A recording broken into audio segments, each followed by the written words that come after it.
Welcome to What the Wrestling, the podcast where you break down the biggest moments, hottest takes, and the wildest stories from the world of pro wrestling. Whether you're a diehard fan or just stepping into the squared circle, we're here to give you the real scoop on everything happening in the ring. I'm your host, RJD, and we're about to take a ride through the latest and greatest in pro wrestling. Get ready for all our hot takes, deep dives, and all the wrestling you never knew you needed. Don't forget to hit the like, share, and subscribe button and join What the Wrestling family so you never miss an episode. Now let's step into the ring.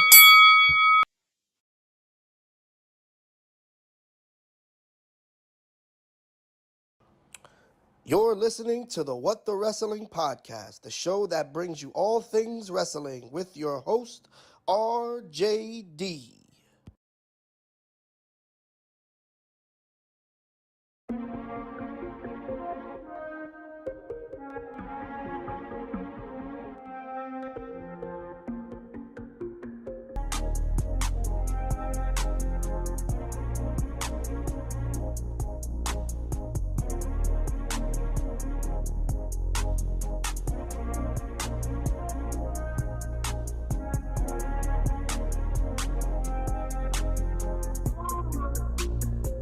Oh, you already know what time it is.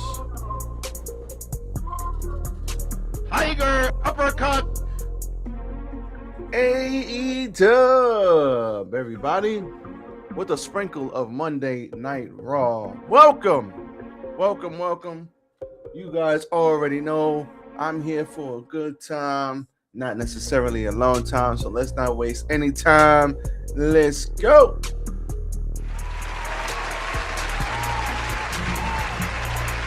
Yes. It's I, RJD here. Welcome to What the Wrestling, the show that brings you all things wrestling. I am your host, RJD, and we are back and better than ever. And we did miss SmackDown, but we will, nothing much to see here. We did miss SmackDown, but we will be talking about Monday Night Raw and AEW. We're going to start with AEW. But first thing we're going to start with is hit the like button. Hit the like button. Where's my thing? Like, comment, share, and subscribe to the bottom of the channel. And follow me, RJD, at What the Wrestling on Facebook, YouTube, Instagram, and TikTok. Also, RJ699 on the Twitter. TikTok, we almost at 10,000 likes. We got a bunch of new followers, a bunch of new people rocking out with the content. My clips are coming back, baby. So Don DeMarco for the clips. My clips are coming back, so look out for that. Excited about that. Excited about my clips coming back. Y'all know I love clipping up my stuff and throwing it out there. We are sprinkling in live streams as well, so look out for the live stream at the end of the week. That's probably going to be my new content schedule. I am making tweaks to it, trying to see what I can add, what I cannot add in 2026. So look out for that starting in March. We will be having a little tweak to the live stream schedule, and everything else will probably be pre-recorded videos because, I got a day job, y'all. I got to work, man. I got to schedule my stuff properly. You know what I'm saying? But other than that, everything is all good. Glad to be back. HOG show, just real quick, was dope. Shout out to all the stars who came out for the HOG show. We had the return of JD. JD from NY. Man, that brother knows how to get heat, man. Why so much hate for JD? I don't understand. Man, people do not like JD from NY. I do not know why people hate this brother so much. I do listen to his content, listen to Selling Monsters content, listen to a lot of people, a lot of wrestling content, but man, this brother, they just hate him. I listen, I don't know why. I like his content. I watch it all the time. I'm not ashamed to say it. But man, I didn't even know, honestly, he was gone from HOG. I didn't know he was gone for so long. I know he was doing commentating. I don't keep up with the drama, but I didn't know he was gone.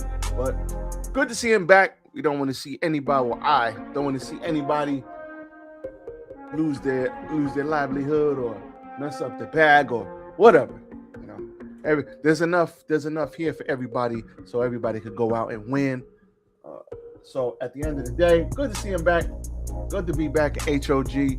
I will be going not to the one in Chicago, but to the show after that. Shout out to MJF and Zilla Fatu. They held it down, as well as Andrade El Idolo and Mr. Manson. They had a good match. A lot of people hated the ending. I loved it. I thought the ending was great. My first time ever seeing Mr. Manson. I like what I see, man. Good stuff. Good stuff all around. HOG was great. Good to get out with the fellas, watch some wrestling live. So, yeah.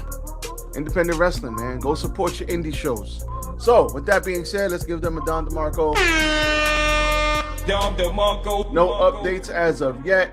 All the updates to the channel. The only update I have to give you is the clips are returning, and they will be returning as soon as humanly possible. Other than that, we're good. So, let's go and knock on some AEW Dynamite. So, AEW Dynamite coming to you. Excuse me. It was a good show. Not as good as it's been the last couple of weeks, but we did get a lot more wrestling than I did see in Monday Night Raw, which was kind of crazy because Monday Night Raw was bad. It was Vince McMahon 2018, 2017, around that time. It was Vince McMahon bad. Ooh, yikes. But yeah, it was bad, man. They were in the A, but we'll get to that when we get to that. So we had Jon Moxley versus El Colon. Obviously, a good start here. We had a hard-hitting match. El Colon, very good in the ring. Can't be mad at that. This was a solid match. Got 16 minutes. Did it need to go 16 minutes? Not really. But at the end of the day, we had a Death Rider, and Jon Moxley gets the win. The show started with some promos from the Babes of Wrath, Mega Bad, FTR, and the Young Bucks ahead of their matches. Nigel McGuinness on commentary with Excalibur and Tony Schiavone for the night. That was good. Renee Paquette did speak to, which was funny, Marina Shafir, and said, "What's up with the smack before the matches?" And she said, "Oh, it's all about pleasure, not pain." Just thought it was funny that your wife is talking to your wrestling faction buddy about pleasure, not pain, due to a smack. Thought that was funny. Little funny stuff. But other than that, like I said, good start, good stuff. Ain't nothing wrong here. I ain't mad at it. Let's get it done. So, with that being said, a win could have earned a Cologne a title shot, but it was not to be. So, next we had Mr. Swerve coming out. And, you know, Mr. Swerve had to talk his shit about why he did what he did. And at the end of the day, this was summed up as, listen, you question me as being the most dangerous man in AEW. You question me, Swerve? Nah. So I'm going to take you out. I'm going to take the members of the Elite out. Another member of the Elite, another EVP. I'm going to take all you guys out, and I'm going to show everybody why I did what I did and why I am the most dangerous man in AEW. Now, for all of you guys who didn't think he was a heel, You stupid. he is most definitely a heel.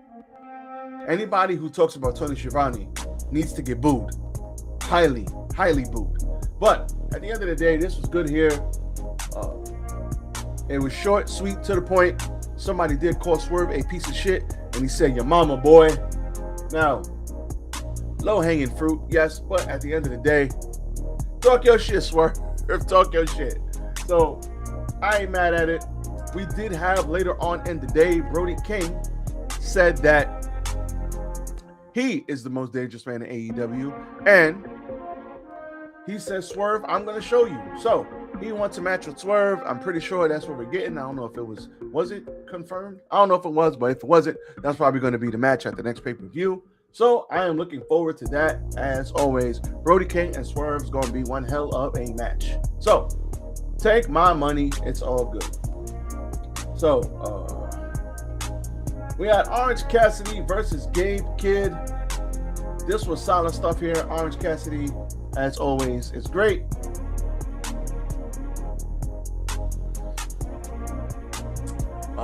He fought the good fight, but Gabe Kidd gets the win here.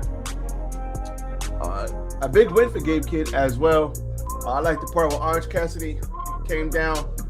He was smacking him real light, put his things in his hands, and then he kind of tried to hit him. He ducked, and then he hit him with a move. That was pretty cool. But this was smooth stuff here. At the end, Gabe Kidd gets the win, but Darby Allin comes down for the save. He kicks the skateboard over to the other guy, and at the end, the other guy tries to pick the skateboard up and gets hit with a Canadian destroyer. So that was You stupid. that was an L. Nope. And then Gabe Kidd gets a skateboard to the back, and that was all she wrote there. Now, what I do like is go back and catch. I still haven't seen it all. I gotta finish it, but go back and watch. Darby's interview with Chris Van Vliet is very good, very eye-opening. This brother, there's a method to the madness that I see with Darby. He's not just doing crazy shit just to do crazy shit. If you really listen to what he's saying, as far as, you know, the fakeness and people getting soft and you got to push yourself and how far can you push yourself? People like that, like Darby, that continue to push them shelves. You hear me? Nope. Push themselves to the limit. They inspire the rest of us to keep pushing ourselves, because there's always more to do. You have a finite amount of time, and a lot of us waste a lot of it. And when you get to Mount Everest, is not an easy thing. Climbing any mountain is not an easy thing. And you got to pass bodies on the way up, and you got to pass bodies on the way down. So I've been told. So not an easy thing to do. Not an easy thing to train for. And people die every year trying to accomplish this. Not something you could just fake your way to. So good interview. Go back and watch it. But shout out to Darby. Kevin Knight versus Mansoor. Hey, we got a Mansoor sighting. Shout out to Mansoor, man. Haven't seen Mansoor in a hot ass minute, but it's good to see Mansoor back, man. I know Mansoor was doing the model thing with the other brother. I forgot his name, but I hope they're still doing it. And when I see Mansoor, I just looked at it as, I remember there was a while back, there were some people like, oh, I was supposed to be booked in I forget who it was. I want to say it was some ladies. And it was supposed to be like a short match, 3-minute match, 4-minute match. And they were like, I don't want to do it. And they didn't do it. Or they thought it was presented to them as one thing, and then it ended up being something else, and they didn't want to do it. And I see Mansoor here, and I'm like, you know what, man? We remember you from WWE. We remember Mansoor, and Mansoor can actually wrestle, y'all. So we're not going to sit here and throw dirt on his name. And at the end, I'm like, you know what? Good for you. Back on TV, a couple of minutes, and who knows if this would get you more indie dates or get your name back out. Get your name back out there for people who might have forgot. So good for him. I'm glad to see people getting work, man. Glad to see people getting work. Kevin Knight made short work of Mansoor with the UFO frog splash. So that was all she wrote. After the match, he takes the mic and cuts a promo. And at the end of the day, he said he wants to challenge Hangman. He said it might be premature, but he wants to challenge Hangman if Hangman wins the title. And at the end of the day, if you're high on Kevin Knight, if you think Kevin Knight is going to be something, if you think he's going to be somebody, then you got to put him on the mic and let him sink or swim. Because the mic could be that, a person getting on the mic could be the difference between them getting over and going crazy, or it could be the difference between them getting buried. So shout out to Kevin Knight. Good to see that. Then we had MJF and the Hangman out there, and I really like this. MJF says, listen, I'm going to sum it all up. MJF says, listen, you have a stipulation, I have a stipulation. I think a coin flip is the best thing to do. If I pick heads, then we're going to have a one-way, no DQ, meaning I can do whatever the hell I want, and if it's tails, it's Texas death. So that's great. I can do whatever the hell I want, but if you sniff, he said, if you sniff a chair, you're getting DQ'd, and I keep my title. And if it's tails, it's Texas death. He flips the coin. It's a double-sided coin, so it lands on both heads. He's like, all right, cool. My stipulation wins. I'm out. He tries to leave. You had Kevin, you had Jet Speed out there.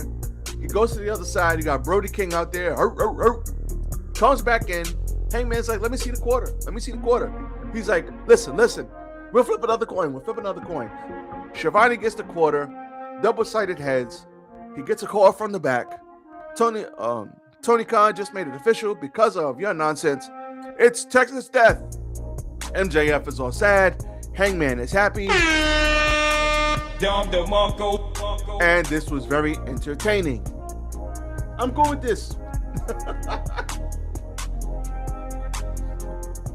Y'all gotta excuse me. I'm a little under the weather, so I gotta keep drinking my tea. So excuse me if I take short tea breaks here. Trying to keep the content nice for you guys. But I like this. This was great. Very entertaining. I laughed my ass off. What more can you ask for from a segment? MJF is MJF. And that's it. Now, what I do want to talk about here is I like what they're doing with MJF, with Andrade, El Idolo, with all the people going for MJF. Andrade tried to cost MJF his title versus Zilla Fatu at the HOG show. He came out. MJF was about to use the title on Zillow after the ref bump, and he took it from him and said, no. And then he gave it to Zilla, and Zilla whacked him over the head. And Zilla Fatu whacked him over the head. So that was funny. But they're using Andrade, and then after the match, he comes down and he's like, yo, you got a problem? You want a piece of me?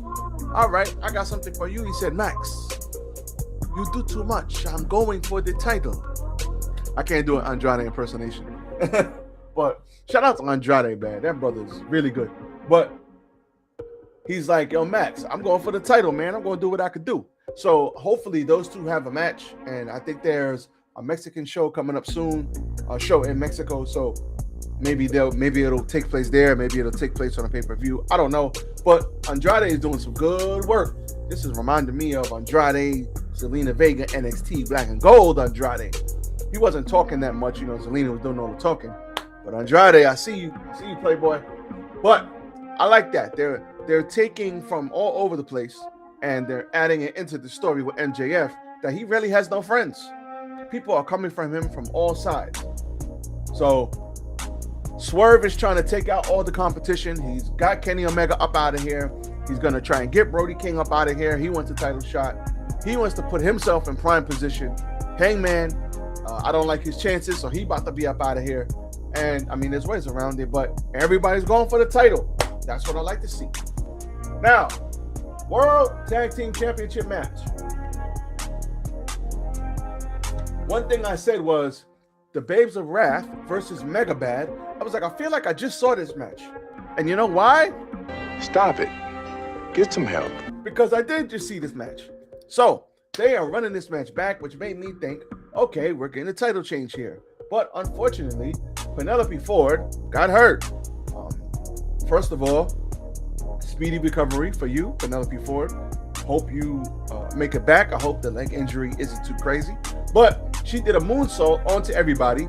She basically landed on her feet. They didn't catch her. I don't know if they were supposed to or whatever.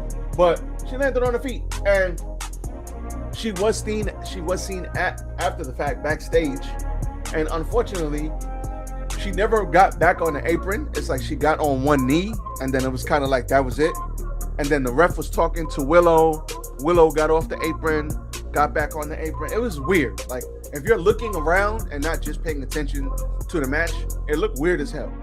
And they were talking to Penelope. She never got back in the match. And unfortunately, Cross grabbed the title after they fought a little bit more, maybe another 2-3 minutes. She grabbed the title and blatantly just whacked Willow Nightingale over the head. Now, crowd doesn't like this. Why? Because AEW has conditioned us. We don't do DQ finishes like that. They don't really do a lot of them. So when we do get one, the crowd chants bullshit and all this other stuff. So they were mad.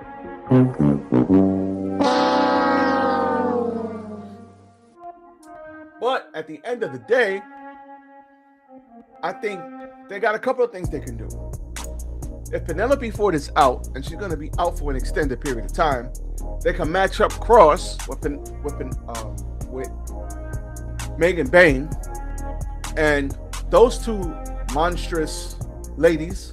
I mean monstrous because they're both tall and big as hell.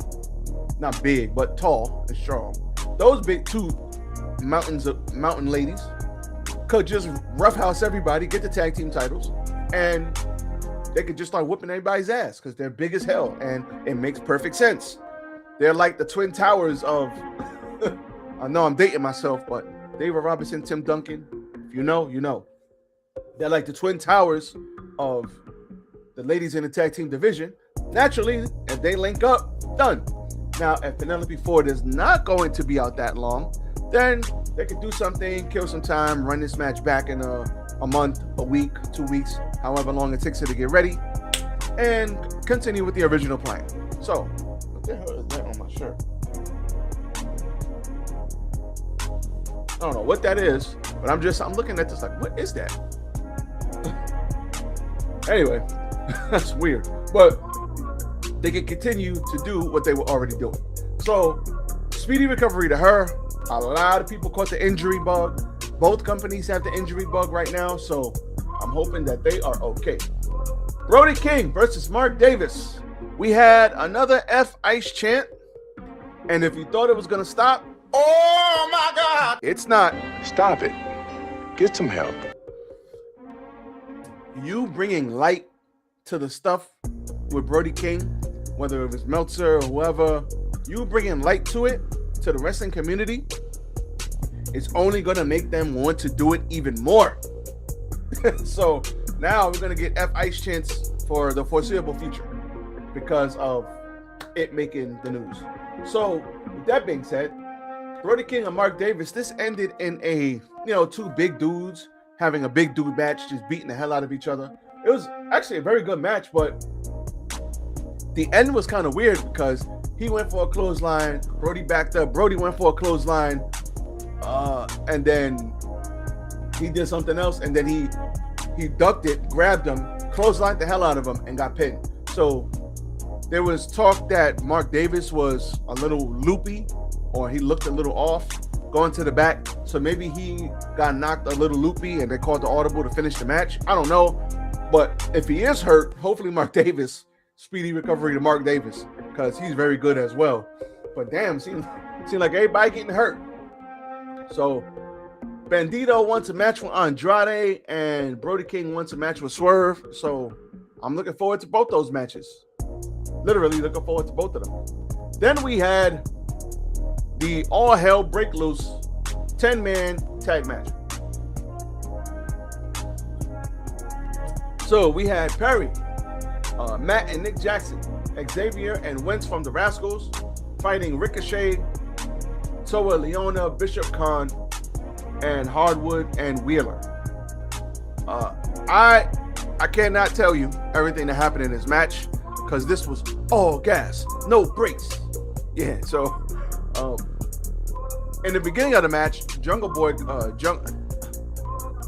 Man, Jack Perry comes out and they're fighting and he gets interrupted and they're fighting with the music still playing. The music did go off, but then they ran it back and the crowd got happy. So this was hilarious. Only thing I can remember from this match, honestly, is Jack Perry pulled out a freaking vacuum cleaner and whacked everybody over the head with it, and then dust flew everywhere. somebody came out with, one of the rascals came out with the freaking fire extinguisher and was extinguishing everybody, and he ran wild. I think everybody went through a table. And the end came where everybody pretty much hit Ricochet with their finisher, and then they threw, the Young Bucks threw Jack Perry into Ricochet with the running knee, but it was more like a throwing knee, and he got clipped upside his head, and that was the win. And the baby faces stood tall. This was basically anarchy in the arena without the crazy arena, but all the crazy spots. And I loved it.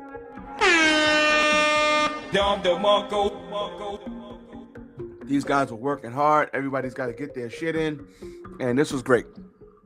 This was great. I loved it. I ain't mad at it at all. Keep doing your thing, guys. And that was your AEW Dynamite. Dynamite has been putting on some Dynamite shows recently, and I hope they keep up the good work because I am all for it. I am all for it. So shout out to them.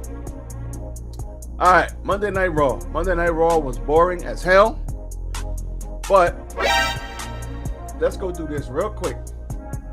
So, Monday Night Raw. What the hell? This is not the Monday Night Raw. This is not the right one. Hold on. As we pull up the Monday Night Raw, all I will say is shout out to AJ Styles, Hall of Fame. That is never a good thing. Not never a good thing. I didn't mean to say that like that. That is always a good thing if we get to celebrate somebody and give them their flowers up front. So we're going down to Marco AJ Styles. I do not know what the future holds, but I know it's going to be something great. So with that being said, this show didn't have a lot of wrestling, and it was a relatively boring show. And I don't say that lightly. It literally was a relatively boring show. And I get we got to get the ads and we got to do all this and we got to do all that, but we still got to have some remnants of something. It can't just be all boring all the time. We can't just have that. So we had a women's eliminator qualifying match. Raquel Rodriguez, Io Sky, Kairi Sane.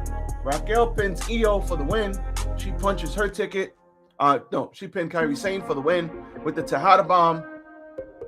Punches her ticket. And that happened.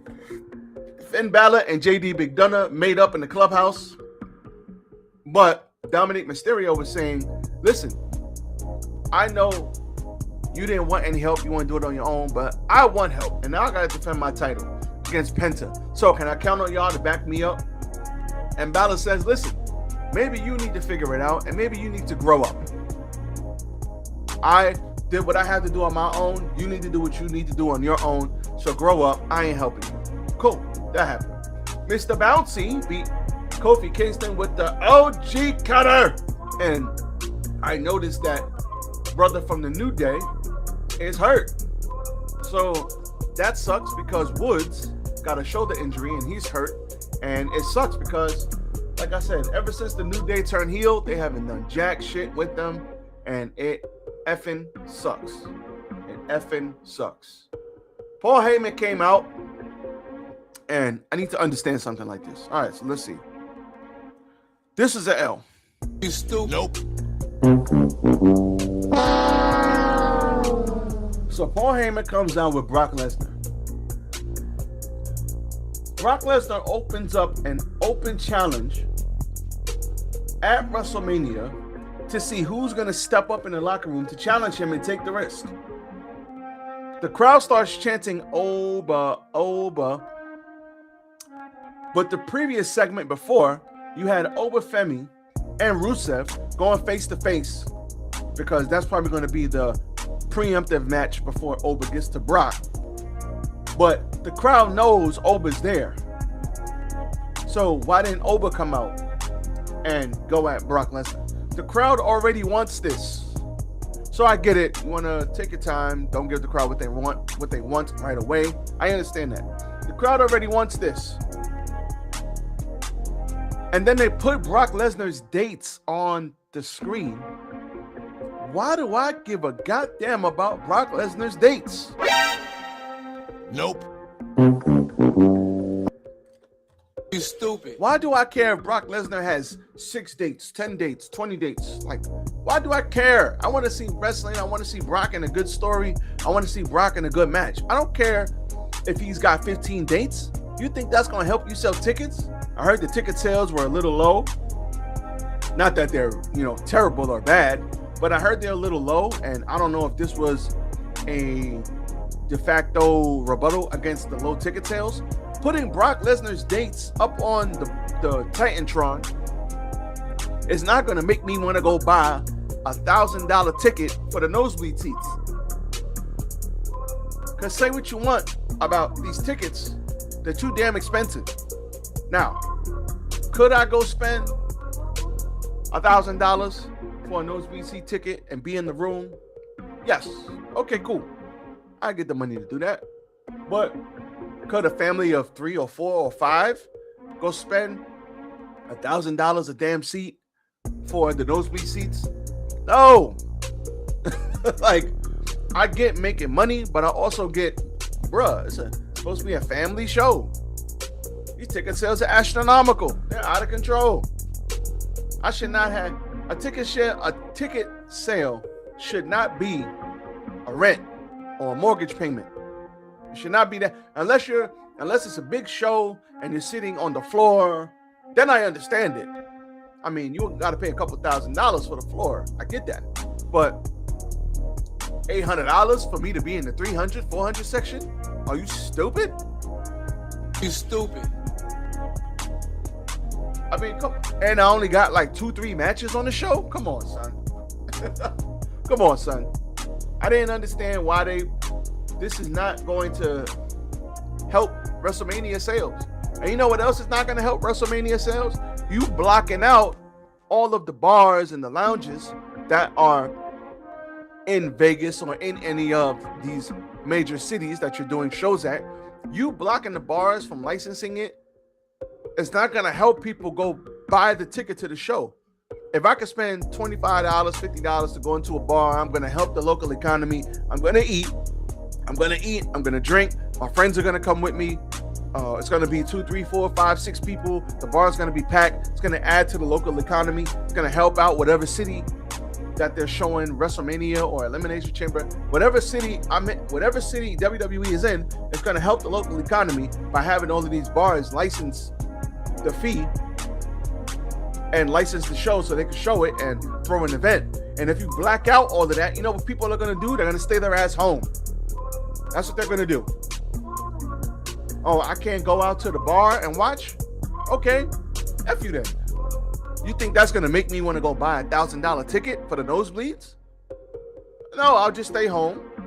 My wife will cook. If I got to pay a little $20, $30 to order the show, I'll do that and watch it in the comfort of my own home with my surround sound and my big TV. And I'll tell my friends to come to my house anyway, because you can't stop that. My friends going to come to my house. Now what you going to do? So yeah, you got my money because I ordered the pay-per-view, but I'm not going to go buy a ticket to the show. So I don't know where they're coming from with this. I don't know why they think that makes sense, but to me it doesn't. And it's just going to hurt them in the long run. But they need to figure this out. The Brock Lesnar stuff, why you flew him out there for him to stand there and look tough? You could have had him do something with Oba. You could have had him do something with somebody. Like, I didn't get this. This made no sense. Natty defeats Maxine Dupois, referee stoppage, knocking her out, throwing her into the ring post. Wasn't really feeling this. Okay. Liv Morgan attacks Stephanie Von Kerr. So Liv is challenging her, and I don't like Stephanie Von Kerr's chances at WrestleMania. Men's Elimination Chamber qualifying match, Jey Uso, Big Bronson Reed, and the original El Grande Americano. Unfortunately, Bronson Reed was supposed to go over in this match, but in a very simple breaking up of a tag, he kind of tore his He tore his bicep. They called the audible, and Jey Uso got the win, and he wasn't supposed to. So now we're gonna get some yeeting on top of the cage. Speedy recovery to Bronson Reed. He missed WrestleMania last year because of injury. He's gonna miss WrestleMania this year because of injury. The Vision is just demolished. Everybody's hurt. It sucks. So unfortunately, it sucks for the Vision guys. The injury bug is just messing everything up. So that's unfortunate, but what can you do? And we has AJ Styles, as he said goodbye, gets a surprise induction to the Hall of Fame by way of The Undertaker. So throughout the night, superstars appeared from Styles' past, including old rivals from TNA, such as Abyss and Frankie Kazarian. Everything led to Styles coming to the ring, where he explained he didn't leave his gloves in the ring at the Royal Rumble because he wanted to leave them at home in Georgia. After thanking the fans in the locker room, everybody came to a standing ovation at the top of the ramp, and The Undertaker came down to the ring, and he said, "You are going to be entered into the Hall of Fame." His family was there, everybody was there. He's going to get inducted. I think that's awesome. Do I think we see AJ Styles in another ring this year? Yes. Do I think he's going to be full-time? No. But I don't think this is it unless they offer him an astronomical amount of money on a Legends deal for him to sit at home and make an appearance here and there. I see him wrestling again this year. So we'll see what happens, but this was the best thing on the show. We all love AJ Styles. He is absolutely phenomenal. But Monday Night Raw, worst Raw of the year. They got to get themselves together. But we'll see what happens moving forward. So with that being said, that's all I got for you guys today. I am out. Everybody be safe. Good to be back, baby. Check out the clips. SmackDown review comes out by way of live stream on Saturday. Live stream this weekend. Content calendar will be out. As for me, holla at y'all later. Peace.